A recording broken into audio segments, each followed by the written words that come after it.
Hello and welcome to episode number 295 of the Armin Show podcast, hosted by me, Armin Shirvanian. The content is always informative, different people, different knowledge, research, learning more about the world. On this episode, we have an author, professor, and various other items, author of the book 2030, How Today's Biggest Trends Will Collide and Reshape the Future of Everything, Professor Mauro F. Guillén. Welcome to the show. Thank you so much for having me. It's a real pleasure. I'm glad to have you on. This book is in a category that I find to be interesting because I'm always future-oriented. And then I also want to cover some of the things that will come up in the next 5-10 years, because it's almost like the individuals who have some sense of prediction are basically telling us what we're about to see, and my mind is already there. Welcome to the show, and what got you to write this book? Well, essentially, as you know, I'm a professor, so I'm always teaching. I'm always making presentations. I'm lecturing. And it's not just for my students, but also with business executives, with policymakers, and so on and so forth. And about 7 years ago or so, I was detecting that people were getting nervous about so many things changing in the world so quickly, so many moving pieces, so many balls up in the air. In terms of the economy, in terms of the society, politics, technology, and so on and so forth. And I decided, look, I think it would be worth writing a book about what the world is going to look like in 10 years from now. Well, at the time it was in 15 years, 2030.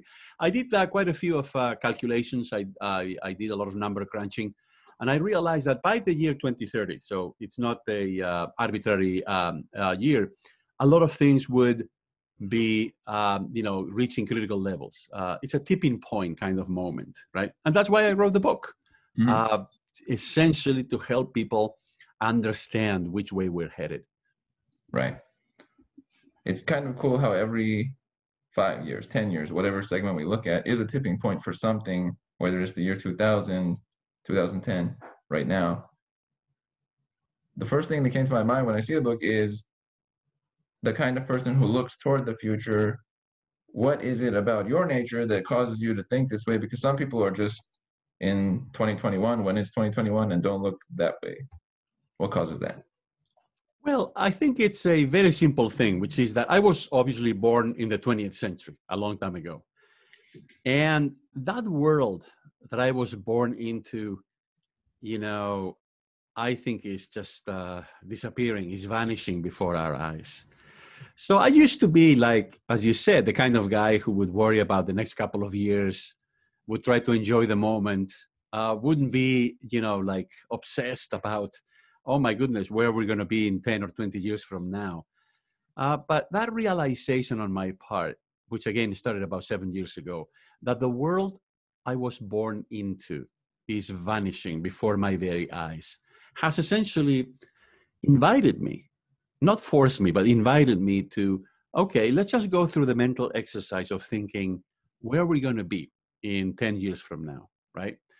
And let me tell you, I think it's really important to adopt that kind of a time perspective, because when things are peaceful and nothing changes, then you can just live the moment.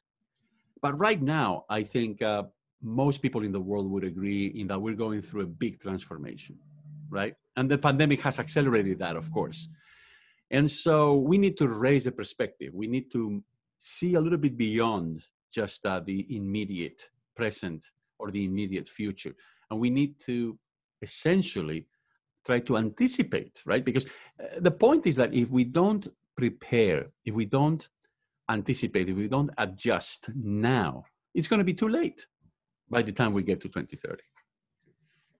This is true. I've spoken about this, how it's good to be ahead of things in life, in any category. When you're ahead of it, it comes and it shows up and you're like glad for it. It's like a surfer going for a wave and like you were ready for when the wave showed up. But if you went right as it was already crashing, you go there, it's already done, you're there disappointed that it already happened, and you miss the moment whatsoever.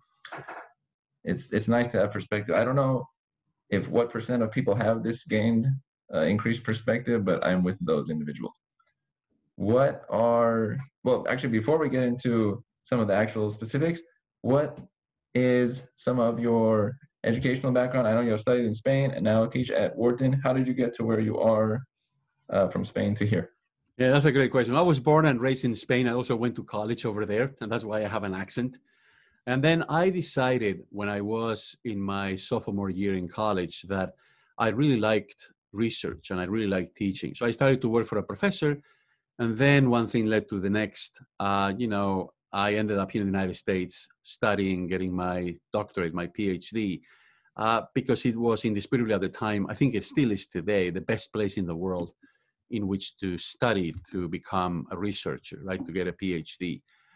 So I came here by training. I'm both an economist at my undergrad and a sociologist. That was my grad school here in the United States. And I've been teaching since I graduated at Wharton. So it's already been 25 years, which is a very long time. One thing that comes to mind is, are there any things from teaching and learning in Spain that give you a point of separation while you are teaching at Wharton? Is there any things that you take to Oh, of mind? course. I think no matter which other country in the world you know well, and I think I can claim that I know Spain or, for that matter, Europe relatively well. I think regardless of what that country is, it gives you another perspective, right? I mean, there's a famous political scientist, Martin Lipset, who once said that those who know only one country know no country, right? So it really makes a big difference going from only having experienced one country to at least having experienced two, because then you can compare and contrast, right? And I think it just makes all the difference in the world. Now, having said that, of course, I was also trained to be somebody who seeks to understand everything in the world, right? The globalization and how things relate to one another. So the way in which I was trained, right, as a scholar was such that I'm always looking for those interconnections. I'm always looking for, trying to understand why different parts of the world are structured in different ways. It's like a networking mind. I think of myself as having a networking mind as well. Now, as far as this globalization and where we are headed, what are some of the key items people should hone in on for the upcoming 10 years? Well, I think we need to pay attention specifically to three things, okay? So the first is changes in population. So we know that, for example, we're having fewer babies. We know that populations are aging. You see, by the year 2030, here in the United States, we're going to have more grandparents than grandchildren, right? Which is a big change from years past. We're also seeing, from a population point of view, the growth of cities, how women are becoming more important in the labor force, and so on and so forth. That's the first one. The second one is changes in the global economy, and in particular, of course, the rise of emerging markets. It's not just China. It's China, it's Vietnam, it's Indonesia, it's South Asia, India, the Middle East, even Sub-Saharan Africa. All of those parts of the world are changing, right? And by the year 2030, they're going to be more than half of the global economy, right? So they're going to, dwarf Europe and the United States, okay? That's another big change. And then the third one, I think most of your followers will agree with me, is technology, right? So that's where we see massive change. Every single day, there's a new thing. And as a result, the way we play, the way we learn, the way we work, the way we entertain ourselves, the way we shop, all of that is changing dramatically because of the use of technology. So I think those are the three key categories of things that we need to worry about in terms of what the future will bring. As far as the one about emerging markets, what does that look like? Let's say now those nations' population have grown, their markets are huge, and we're small. So we're kind of like how maybe Bolivia is today in comparison. Are we, I'm just picking a random country, but like not as large as compared to, let's say, the US and Europe in GDP amount. Where does that leave the US and Europe? Are they then less relevant for global decisions? Yeah, so look, Europe and the United States, and also Japan for that matter, we also have Japan in there. It's not that we're going to be destitute. It's not that we're going to be poor. We will continue to be very rich countries in the world. In fact, we're going to continue being the richest countries in the world. However, both in terms of population, for sure, but also in terms of the size of our market, we're no longer going to be the largest, right? And that has implications. It has implications, of course, for geopolitical power. It has implications for trade negotiations. But let me tell you, it also has consequences for how companies and how brands look at consumers. And for the longest time, every company in the world, every brand in the world would try to please the American consumer, right? I mean, their first priority was to do well with the American consumer. But now, my prediction is that by the year 2030, in fact, a little bit earlier than that, by the year 2028, China will be the largest consumer market in the world. And so slowly but surely, companies and brands are going to start paying more attention to the Chinese consumer because it's going to be the largest consumer market in the world. It's as simple as that. So here in the United States, in Europe, in Japan, we're going to have to adjust to that. And I don't think we have done so yet, right? So most of that still needs to be done. And of course, it's imperative that we understand the Chinese consumer because no company that doesn't succeed in China is going to be able to be the best company in the world. And we want to have as many great companies as we possibly can. True. The numbers will just be in their favor in some regards. Yeah, yeah. Going back to the item about ages, which is another element that's related to this, if the US becomes much older on average than it currently is, as it looks to be doing, does that mean that other countries become way more active and we become stagnant? Are we getting stagnant as time goes on? That's a great question. And look, every country in the world is going through this process of population aging. And the reason is very simple, which is that the number of babies being born is falling everywhere in the world. It has been falling here in the United States, in Europe, in Japan, in China for the last 30 or 40 years. And we've gotten to the point at which we don't replace ourselves, right? I mean, there's fewer babies being born than the number of people who pass away in some parts of the world. That hasn't happened yet in the United States, but we're close to being in that position. And of course, absent immigration, we would be losing population, right? So there's one immediate consequence of this, which is that certain things that we have in place are no longer going to be sustainable. For example, retiring at age 63 or 65, or making sure that Social Security has enough resources to make good on those promises that were made to everybody who has been contributing to the system. So that's the immediate effect. But I think this process of population aging, we also need to look at it in a more optimistic fashion. And the optimism, I think, should be that we're living longer and longer. That's a good news, right? Now, what that means is that if instead of living on average 55 years, now we live on average 75 years, right?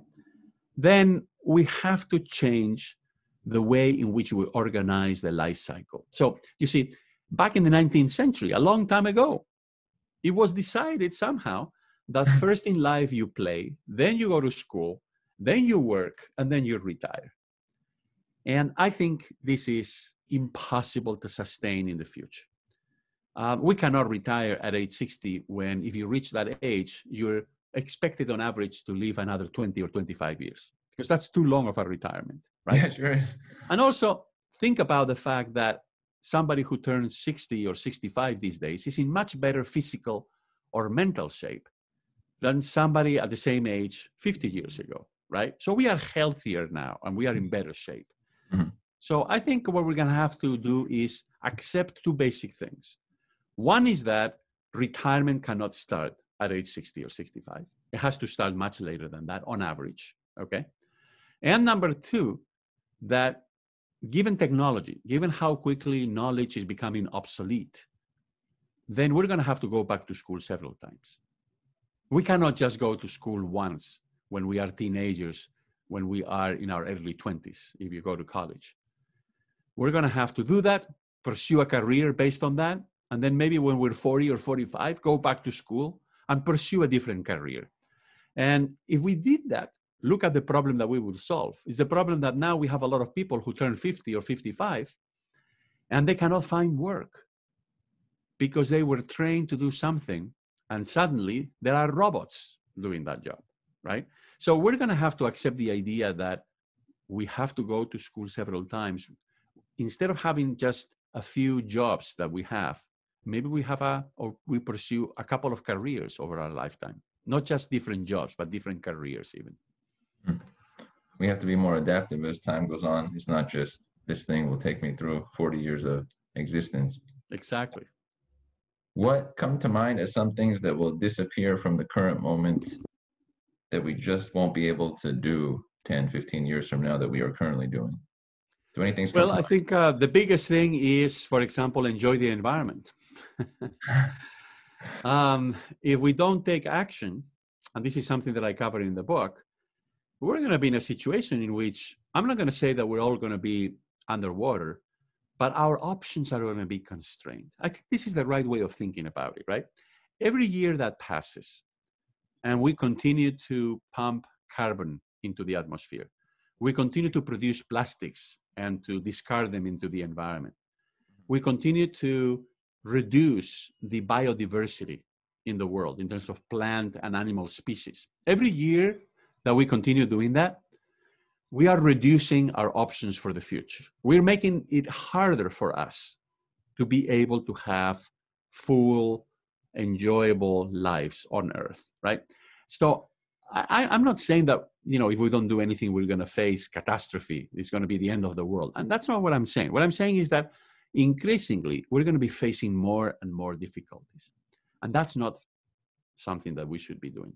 We should be taking action now to preserve our options, to be able to offer everyone on the planet a good life. But if we don't take the environment more seriously, I think it's going to be pretty difficult to get to that point. It sounds like it's somewhat difficult. What are some things that the average person can do in 2021 so that they're taking into account where we look like we're going? Well, I think the first most important thing is to be aware of the fact that things are changing, that we're going through a big transformation.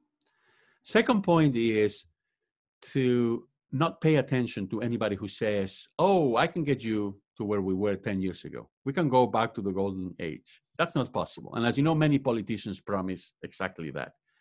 And I think the second very important point is we have to resist that temptation. I mean, there's no easy fix to these things. And there's no turning back. I mean, it's always been impossible, just think about it in history, to turn the clock back. So we need to be forward looking. We cannot be thinking right now, oh, why don't we try to do something so that we can go back to where we were in the year 2000? That's impossible, okay? And then the third point, more important, this is more actionable. And let me illustrate it with the problem about the environment. Look, the problem about the environment, we can fix it with technology. We can fix it with new renewable energy sources and all of those things, but we're making progress with that, but not fast enough. So I think there's something else that people like yourself or myself can do as individuals, within our families, in our communities, which is to be less wasteful. This is what we need to do, right? We are way too wasteful. Let me just give you a very concrete example. According to the US Department of Agriculture, we waste in the United States about 30% of the food that reaches the end consumer. In other words, we throw away 30% of the food.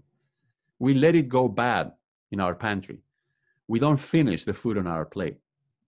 And it just so happens that the agricultural sector is the single biggest consumer of water, right? Which, as you know, is a resource that is becoming more scarce. We use 80% of the water that we use, human beings, is in the process of food production, right? Of the fresh water. The other point to keep in mind over here is that agriculture is the single most important contributor to global warming. There's a lot of carbon emissions, right? Because of the use of fertilizers, because the cattle also emits a lot of carbon emissions. And finally, because we transport the food. If we were able to, waste less food and therefore reduce how much agriculture we have, right? Because again, we waste 30%. That would have a huge impact on the environment, positive impact. That's something that you and I can do by trying to avoid wasting food. Can bring an efficiency to the world with that, and it's individual for us. One thing that came to mind as we were speaking about different countries was language that we use. And I was curious, how different is it 10 years from now, knowing English or knowing Spanish or knowing Chinese? What's the relevance of those at that time? Yeah, that's great. So I'm glad you asked me that question, because the other day, last week, I was on a webinar like this, debating precisely this issue with a professor who is a teacher of languages, right? Oh. And look, it's very clear that in certain walks of life, like the world of business or the world of science, English is becoming the language that everybody uses, right? So there's no question about it.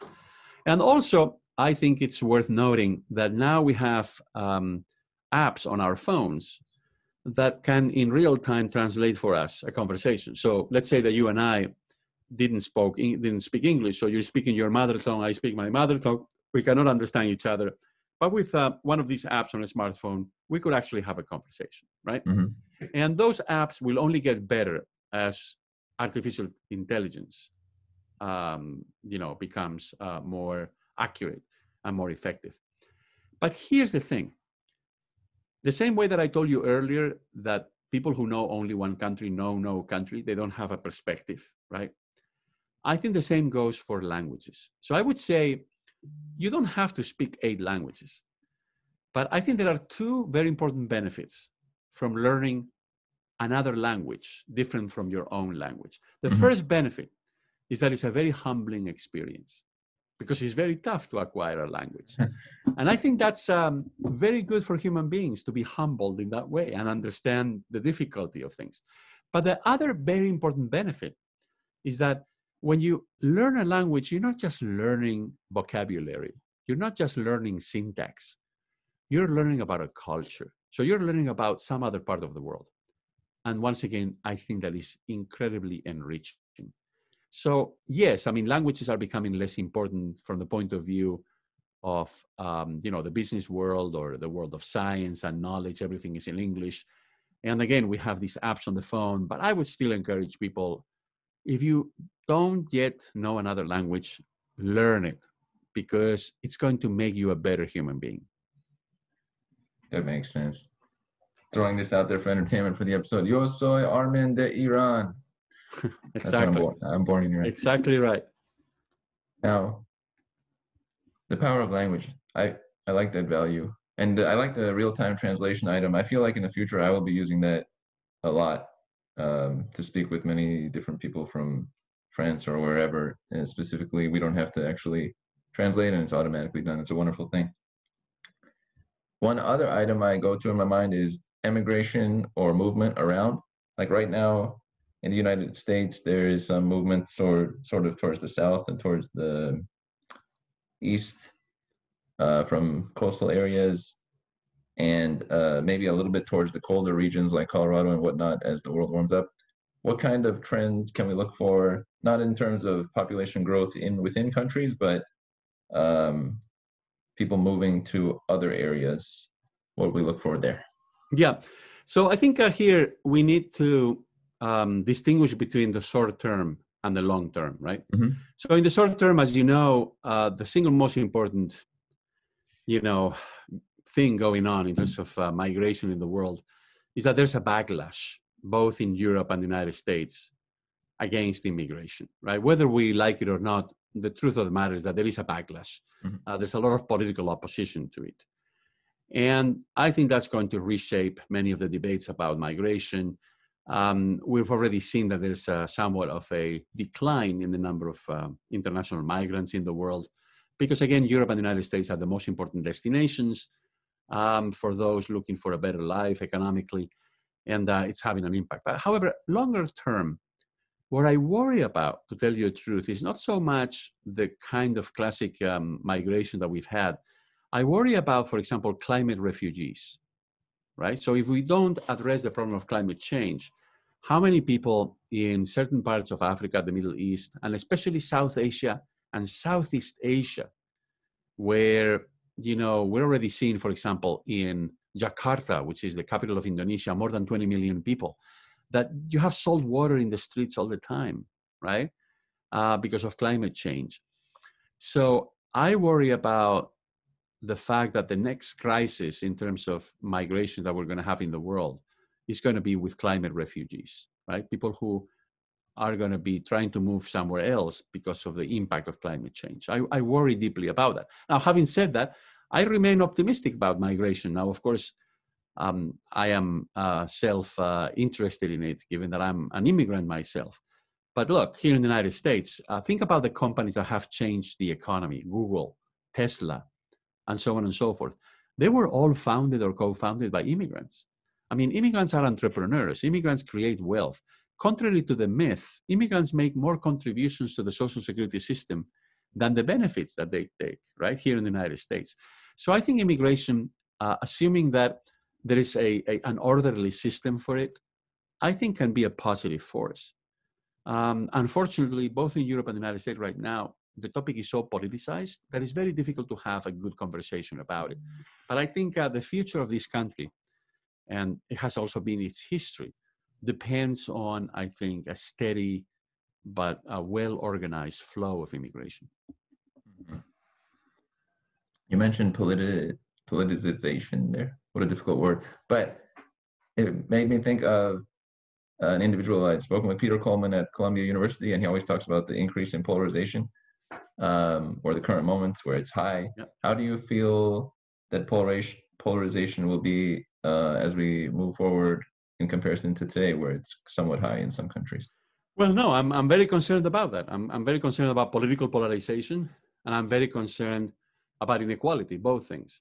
And look, the three kinds of trends that I told you about in the book actually tend to polarize public opinion, right? So demographic trends are polarizing public opinion. Why? Well, because now we have a lot of people above the age of 60, and they have very different political priorities than young people, right? Then we have technology. You see, when we didn't have social media, people would read newspapers. They would read the local newspapers. But now the local newspapers are out of business, right? And now people are getting all of their information, their news and all of that, from some kind of an internet source with which they agree with. So there's very little debate. And people, they figure out what is it that they believe in, and then they only get the news from sources that essentially repeat what they believe, right?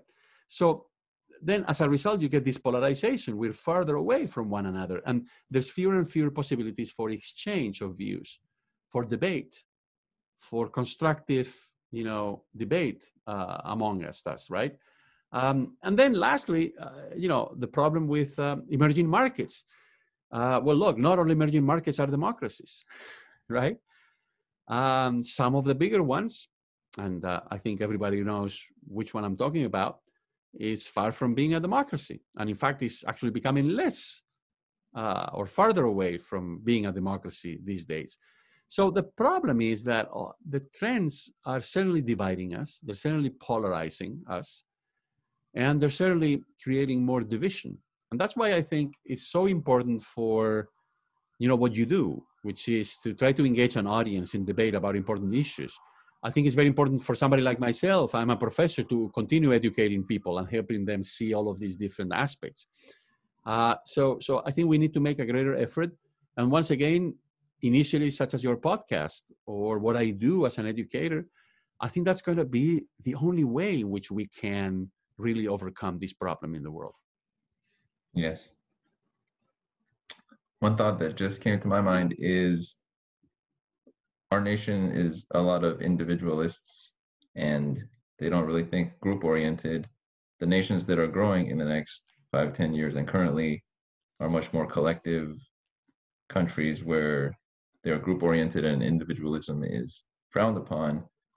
And with globalization connecting people more, and like, let's say the pandemic requires everybody to have a unified response, does that also, it's kind of funny, I have a theme, almost it sounds like I'm saying, does the US keep getting less relevant? But do we become quieter in the public landscape when there are something like a pandemic and everybody there groups together and takes care of it? and over here we're like, and we're not able to tackle it.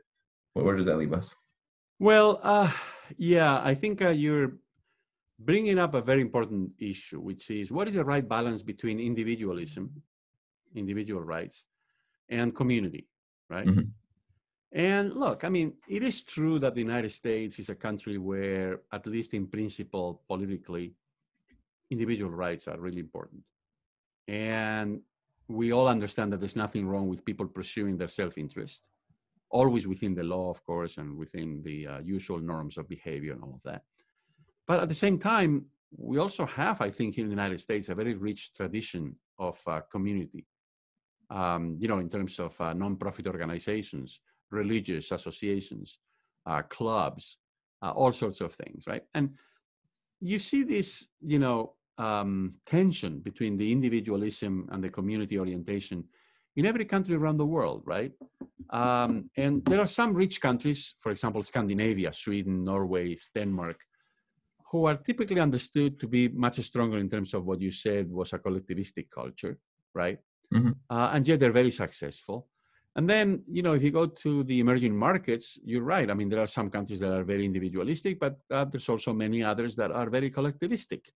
So I think, I think what I'm trying to say here is that every society has to strike a balance between the two. There's no question about it. Because if you're 100% individualistic, it's going to be very, very difficult to prevent certain perverse things from happening. For example, that some people get really rich and others fall behind, or that you have political tensions. But if you are completely community oriented, and you don't observe or collectivistic, and you don't observe individual rights, then other problems are going to emerge, right? So I think the right balance is what we should be aiming for. And you can think about it in the following way. I mean, I do believe in individual rights, and I think it's really important, especially for democracies, to protect individual rights. But we know that nothing is perfect, and that if we only have individual rights and obligations, of course, then what happens is that you're going to get a lot of inequality. And that's why we need to balance that out with community, with some collectivist values, right? So again, I think it's a matter of equilibrium. It's a matter of give and take there, as opposed to, we have to be either one thing or the other, right? Mm-hmm. When you think of balance is a wonderful thing. Long live equilibrium. When you get off of equilibrium, life always sends a nice message like you're too far off. Yeah. When we look at all the different countries on the earth or continents, which ones right now might look like they're not taking into account where we're going in 10 years? Is there countries or continents that look like they're missing the concept? Or if not on that end, are there any countries that look like they're really with it as far as they're really setting themselves up for 10 years from I now? can tell you based on my own experience. Mm-hmm. So before the pandemic, I used to travel around the world and That's make very presentations. Cool. Now during the pandemic, I'm using technology. Right. And I'm also making presentations to groups and audiences in different parts of the world every week. And I can tell you the following. Europe and the US, we are in denial for the most part about all of these transformations. However, if you talk to people in Asia, East Asia, South Asia, in Africa, in the Middle East, they get it. They understand that things are changing.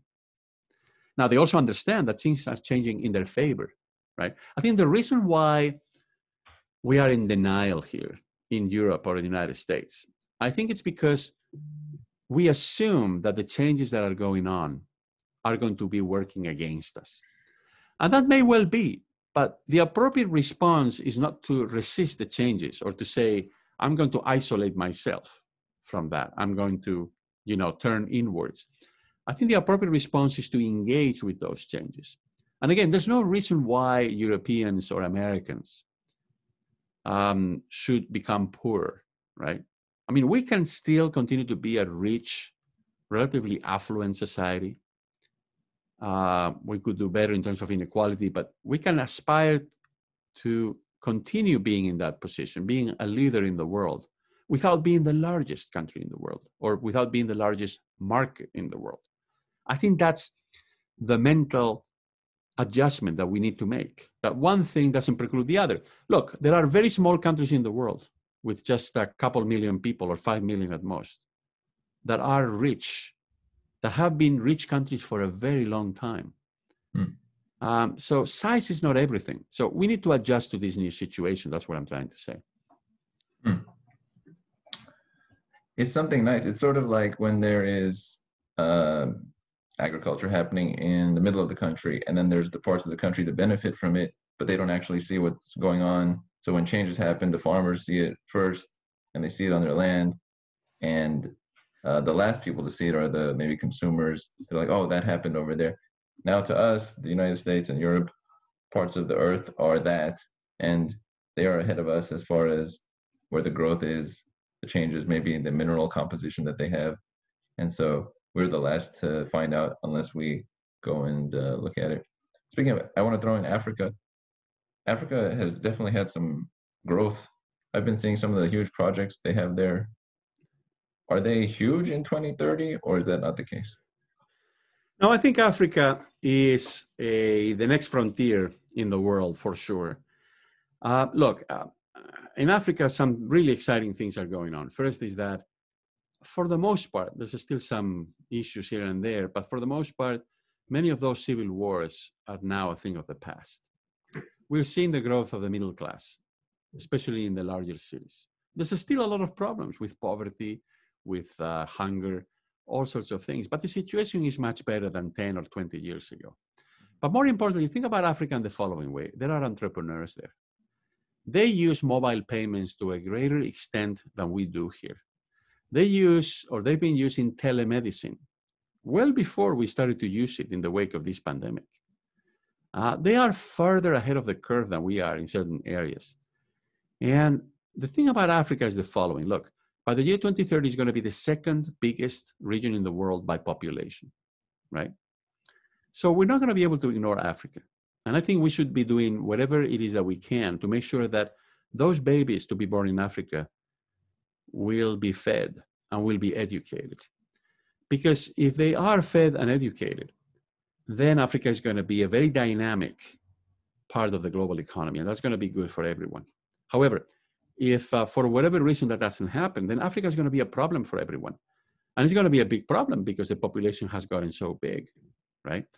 So I think we should turn more of our attention to Africa, and that's, what I do in the book, because for better or worse, it's going to be a part of the world that is going to matter increasingly in the future.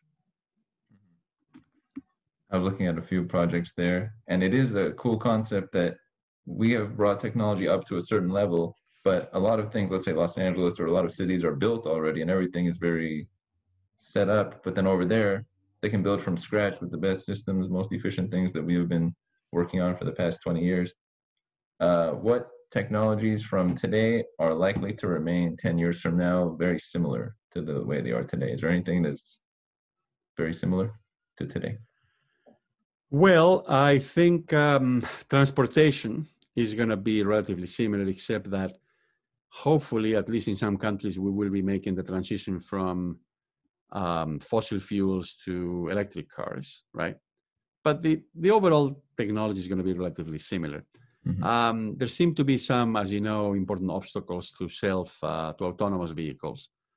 We'll see whether that gets, improved or not. But that's one area in which I don't think there's going to be dramatic change. Whereas in others, like healthcare with the human genome, or like financial markets with mobile payments, with cryptocurrencies, everything that has to do with paperwork, with the blockchain, nanotechnologies, new materials, all of that. I think there's other parts of the economy that are going to be so different by the year 2030 because of these technologies, right? Mm-hmm. I always like to bring things together with, if you had a message to all people on the planet about what you'd want them to know, what would you tell them to prepare them for these next few years? Number one is avoid being a denier of change, right? This is happening all around us, and there's no point in denying it. So try to be informed, try to learn about it, talk to other people you know and you trust about it, and try to position yourself to make adjustments now before it's too late. That's number one. Number two is, as I was mentioning earlier, I think the biggest thing that is going to happen in the world is that we're going to move away from that model in which we went through stages in life, right? You play, you learn, you work, you retire. That's going to affect everyone. And that is driven by, again, the fact that we're living longer and longer. And secondly, that technology is making knowledge obsolete very quickly. So we're going to have to learn how to live several lives, right? Not just one. So go back to school, learn another career, another trade, pursue it for the following 20 years, and then maybe go back to school again. So we're going to have to make a lot of mental adjustments, right? So I would recommend people to be as flexible as possible, because psychologically we're going to have to, be very, very flexible, very malleable. I like this message. Flexibility, very important. Not getting fixed in some way. Yeah. Professor Guillén, I would like to thank you for having joined on this episode of the show. Thank you so very much for having me. Glad to. And we are out.